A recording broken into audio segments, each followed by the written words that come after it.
Seis de la mañana con 59 minutos. Queremos dar la bienvenida a nuestra primera invitada, la ministra Kramer. Montserrat, ¿cómo está usted? Buenos días, bienvenida. Muy buenos días, muchísimas gracias por la invitación. Antes de arrancar con el cuestionario, el diálogo, quisiera invitarle a revisar una nota que hemos preparado a propósito de los temas que queremos conversar con nuestra invitada de hoy. Con una inversión de 47 millones de dólares, el gobierno habilitará en este 2020 alrededor de 900 escuelas unidocentes. El Ministerio de Educación garantiza a partir de esta actividad la calidad educativa que impartirán en estas instituciones a sus educandos. Es una política que apunta a garantizar la accesibilidad a la educación en niños y jóvenes quienes dejaron de estudiar en las escuelas de su localidad y fueron reubicados en otras lejanas a su lugar de residencia.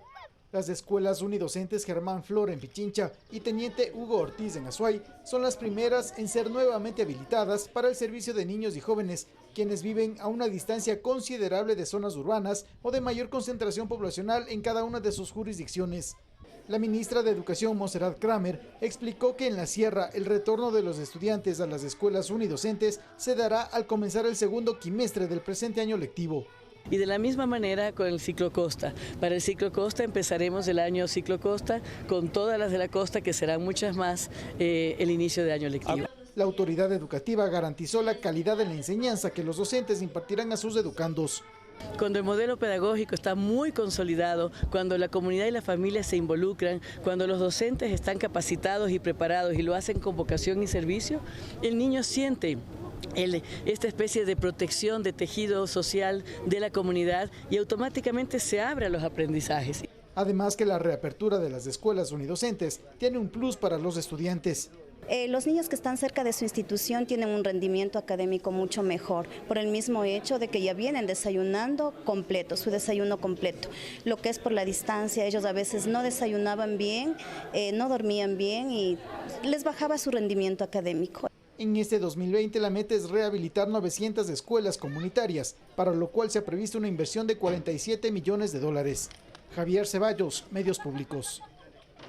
900 escuelas bajo estas características, 47 millones, señora ministra, ¿son suficientes los recursos destinados para aquello? ¿La meta es la adecuada? Sí, por supuesto. Cada una de estas escuelas tiene un diferente presupuesto y por eso se habla de un aproximado. Con eso quiero decir que hay unas que necesitan una rápida refacción, hay otras que hay que reconstruirlas casi por completo. Y por eso el costo aproximado va a veces de 10.000 de inversión, a veces hasta 30.000, depende de cada una, pero está calculado para que se cubran todas. Ahora, usted ha planteado y hemos escuchado también en el reportaje sobre esta garantía de la calidad educativa. ¿Qué elementos hay que considerar como para ajustar o para arribar a esa calidad de la educación? Sí, cabe resaltar también que nosotros en el Ecuador tenemos un gran porcentaje de escuelas rurales. Por lo tanto, el modelo pedagógico dedicado a la educación rural es algo que se ha venido trabajando de manera permanente, que nuestros docentes están capacitados para eso. En todo caso, en este modelo bidocente y pluridocente, ellos necesitan una formación y más que eso, incluso una vocación extraordinaria, y es el hecho de que ellos manejan 2 y 3 niveles al mismo tiempo, pero en aulas pequeñas. Por lo tanto, estamos listos para motivarlos, apoyarlos en este modelo pedagógico que está totalmente listo. Y como bien decía yo en el video en algún momento, cuando el estudiante siente este acompañamiento personalizado de parte del docente y también de la comunidad, su rendimiento académico es mucho mayor. Teníamos la semana pasada aquí la presencia de la expresidenta de la República, Rosalía Arteaga, y vinculada muy de cerca a los temas educativos, y ella decía que uno de los aspectos fundamentales en los que se tiene que trabajar es en la capacitación al docente, para que obviamente a partir de sus conocimientos se pueda trabajar también mejor con los estudiantes. ¿Cómo se ha venido ajustando justamente estos detalles para fortalecer las capacidades de los docentes? Siempre el docente es la piedra angular de la educación. No es posible exigir la calidad de la educación que rebase la calidad de los docentes. Va a estar siempre dependiendo de la formación y la calidad y vocación del docente. En ese sentido, nosotros ofrecemos permanentemente formación continua, pero también programas de profesionalización, es decir, que los docentes puedan en programas compactados continuar su formación universitaria Y además de eso, hemos hecho durante el 2019 programas de selección de docentes.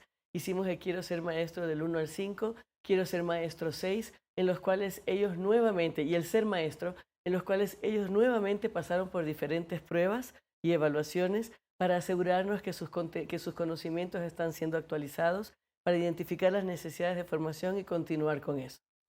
Quiero conectar nuestro diálogo desde dos perspectivas. La siguiente pregunta, una que tiene que ver con las permanentes críticas que han existido desde los diferentes sectores políticos alrededor de la inversión o del gasto social. Y obviamente las dificultades que enfrenta el país con relación al déficit fiscal, etcétera. ¿Cómo considerar tanto estos objetivos que se persigue desde el Ministerio de Educación, desde el mismo gobierno, las condiciones que vive el país con relación al déficit fiscal y las críticas que también se ha enfrentado con relación a un presupuesto que quizás las aspiraciones buscan más dinero para justamente mejorar las condiciones de la educación en el Ecuador? Sí, en ese sentido, recordemos que el gobierno nacional hizo un esfuerzo supremo en mejorar los ingresos para el 2020. No fue posible tal como se lo esperaba y en eso todos los ecuatorianos estamos conscientes que es imposible demandar más allá de lo que los recursos existentes. Aún así, ha sido prioridad permanente del presidente de la República y del gobierno nacional la educación, la salud y la seguridad, como siempre lo he dicho, y el presupuesto de educación siempre fue hecho de manera rigurosa, responsable, pero cumple con todos los requisitos para, por ejemplo, que no haya ningún recorte docente ni se afecte la oferta de calidad de la educación. Es decir, en total vamos con un presupuesto de aproximadamente 3.800.000. Es un presupuesto grande, fuerte, que cubre todas las necesidades de la educación. Saltemos a otro tema que tiene que ver con el ser bachiller, sobre todo para el régimen Costa. Hay algunos cambios que se han anunciado, quizás para recordar y refrescar la memoria y sobre todo para el público que está interesado en estos temas, cómo entender estos cambios, cómo ir ajustándose, cómo apalancarse en este acompañamiento. ¿El de ser bachiller? Así es. Sí, estamos justamente ahorita en enero a punto ya de la aplicación Ser Bachiller Costa. Hemos hecho varios cambios al respecto, trabajamos con INEVAL, que es el que realiza las evaluaciones, con CENESID, porque el examen Ser Bachiller sirve para la graduación del bachiller, pero también para el ingreso a la universidad. Desde el 2017 se juntaron las dos evaluaciones. En este sentido, justamente se toma la prueba del 20 al 23 de enero a la población escolar, el Ser Bachiller Costa. Aquí será ya un pilotaje también para la población de educación intercultural bilingüe. En el 2021 esperamos que ya haya un examen especial para intercultural bilingüe y también para los bachilleratos técnicos, que era otro de los grandes clamores con todo el derecho. Se hicieron adecuaciones como, por ejemplo, bajar el número de preguntas de 155 a 120, el tiempo de 3 horas a 2 horas y 30. También ahorita la nota de ser bachiller es un 30% del que se gradúa, otro 40% es el promedio de bachillerato y el 30% restante de educación básica. Eso, Sí. digamos, esos cambios, ¿qué tanto benefician? ¿Sobre la base de qué se hicieron precisamente o se tomaron esas decisiones? Se les tomó- ¿Qué difiere de lo anterior? Sí, se las tomó precisamente tomando en cuenta las necesidades y el clamor de los jóvenes. Todo lo que hemos hecho es a partir de mesas técnicas y de conversación con los propios jóvenes para identificar sus verdaderas necesidades. En este caso, viendo que es necesario darle mucha más oportunidad a los jóvenes de las diferentes partes del país, decíamos, ok, entonces CENESID modificó la ponderación de ingreso a la universidad. Antes era un 85% ser bachiller y un 15% el resto del promedio, lo cual le daba demasiado peso a una evaluación. En ese sentido se cambió de 60 a 40. Quiere decir que un muy buen estudiante de la Amazonía cuenta mucho más su récord académico de toda su vida que una evaluación. Y con eso se amplían las oportunidades. ¿Y qué es lo que se necesita evaluar justamente o qué se evalúa dentro de este examen ser bachiller? Se bajaron, antes eran 5 áreas, en este momento ya se evalúan solamente ciencias sociales, naturales, matemáticas, lengua, y la parte de aptitud abstracta se transversaliza. Ya no se le evalúa de manera concreta, sino que se la transversaliza.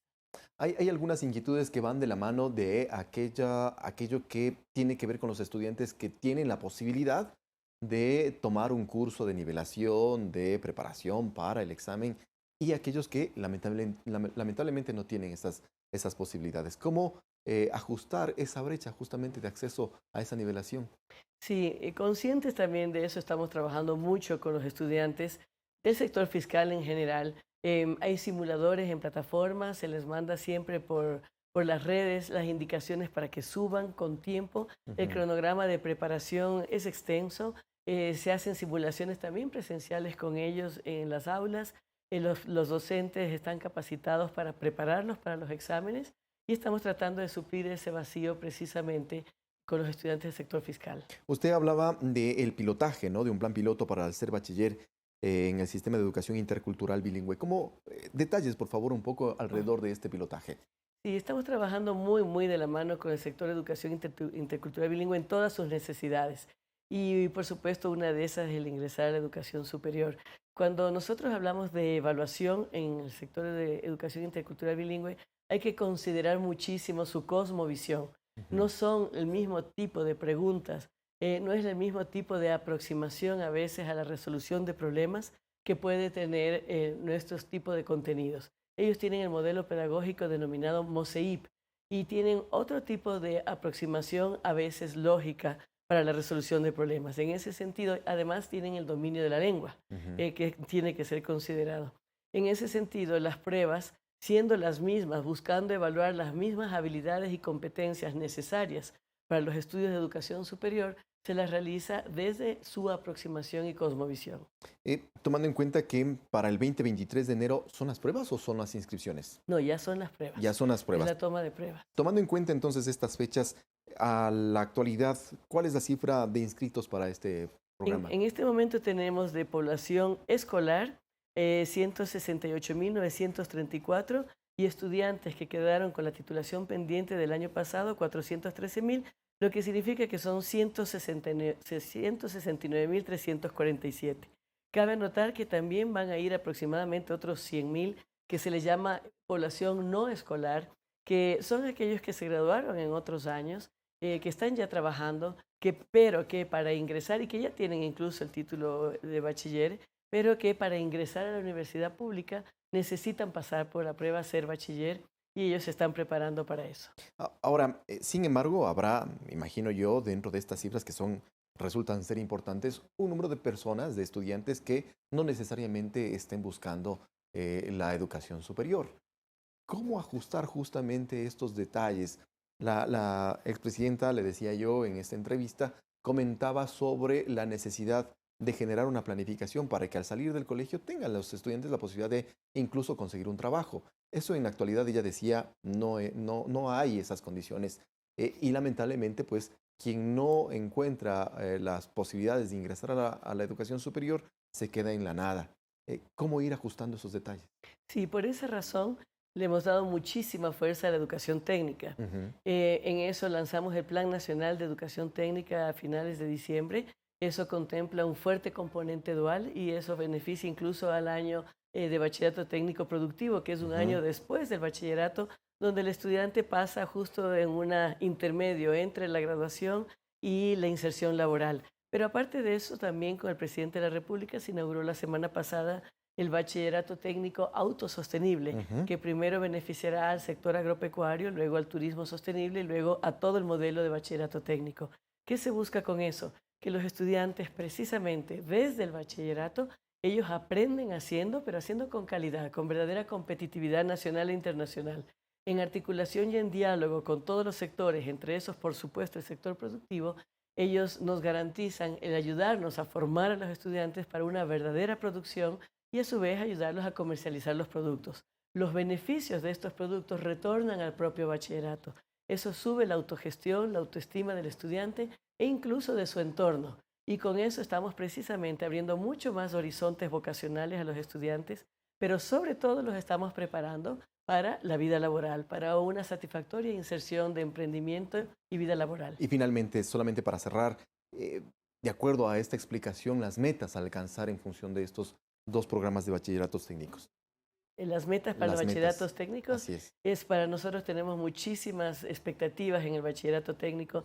Sabemos que es una gran solución para el país. Las personas están con mucha ilusión en las diferentes comunidades, sobre todo el ámbito rural, es el que más beneficiado se ve. Y si cerramos este tema de bachillerato técnico y lo articulamos con el tema de la reapertura de escuelas, vemos que hay un esfuerzo muy planificado, muy coordinado para dinamizar el ámbito rural.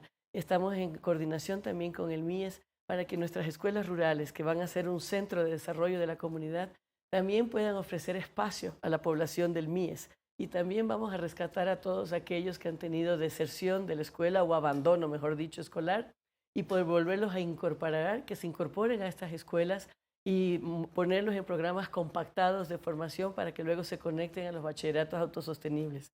Con eso estamos asegurando una cadena de formación muy práctica, pero que los prepara rápidamente para la vida laboral. Señora ministra, muchísimas gracias por asistir. Muchísimas gracias a todos. 7 de la mañana con 14 minutos, nos vamos a una pausa y regresamos con más aquí en Primera Impresión.